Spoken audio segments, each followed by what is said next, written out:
kami tatay ngayon. Sobra.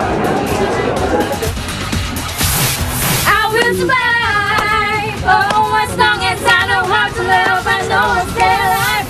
Ako si Jenilyn Mercado at alamin natin ang kwento sa likod ng madamdaming performances ng mga aspiring protege.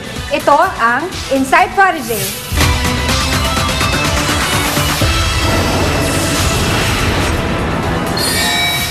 Sa Prodigy, baguhan man o veteranong amaturista, walang etsapuera.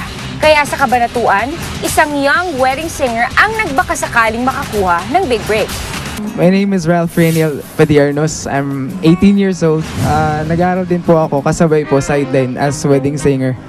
Pero dahil sa trabaho ni Ralph, ay kinailangan niyang umalis bago pa siya makakanta sa harap ni Mentor JR. Meron po akong habulin na wedding mamaya sa Manila. Aalis na lang po ako kasi po yung naghihintay na kasal sa akin.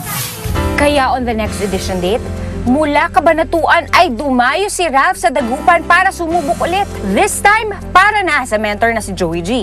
This time po, kinlear ko na po yung schedule ko. Sure na po ako na. Naalala mo pa ba mga hapong naglalaro sa ulan? Okay, saya ng ating nakaraan. Okay, Ralph. Ang ganda ng boses mo. Gusto ko yung style. Nagustuhan ni Mentor Joey G ang big band crooner style ni Ralph. Pero hindi ito nakasama sa top 3 niya. Nangihinayang din po kasi naisip ko rin kung sa Kabanatuan ba. Sa tingin ko po, may pag-asa ako sa Kabanatuan, KJR. Sa Talavera, Nueva Ecija, sinadya ni JR ang isang binatang ayaw payagan ng tatay nito mag-audition. Ito na, nawawala na kami. Magtanong kaya tayo dito. Ito, meron ka dito. Tao dito, tanong tayo dito. Kuya, pwede magtanong? Alam ba paano pupuntang Sampaloc? Sampaloc, ano to? Tenovela? Talavera, Sampaloc. Diretso lang dito. Okay. Pwede, sakay ng Calabag pupunta doon?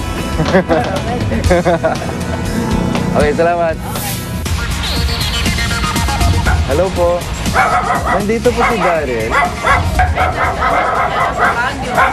Ay, sa Baguio po. Wala siya po ngayon. Wala si Daryl.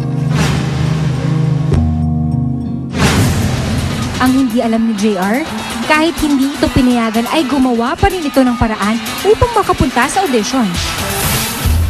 Sinong kasama mo sa pagpunta mo Ako lang rito? po. Ikaw lang? Bakit ikaw lang? Tumakas lang. Tumakas ka?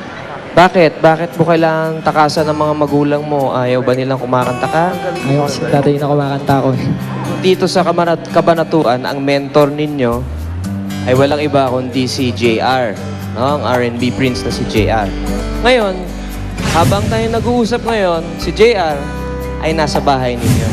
Gusto ko sana po magpaalam po sa inyo kasi napanood namin po yung audition tape po ni... Kaya nga po narinig din pa namin po medyo naghihirap po kayo dahil nag-stroke po. Yung kasi mabigo yun kaya Medyo mahirap din po. Opo. Pero magandang experience din po para sa kanya kasi pangarap niya din po maging singer din po eh. So okay lang po sa inyo. Approve po, approve. Yun, maraming salamat po. Thank you po.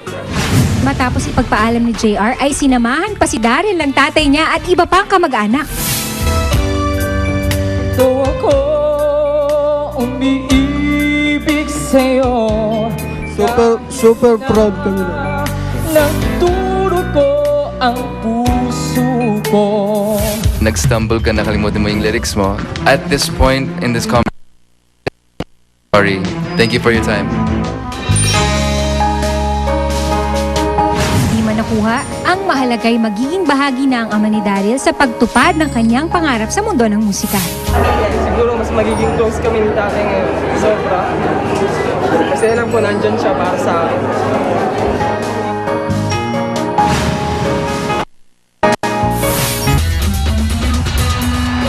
Andiyan na si Beverly. At tinanggalan tatay mo ang pangalan niya sa birth certificate mo. Akala po niya yung lalaki daw ang mama ko.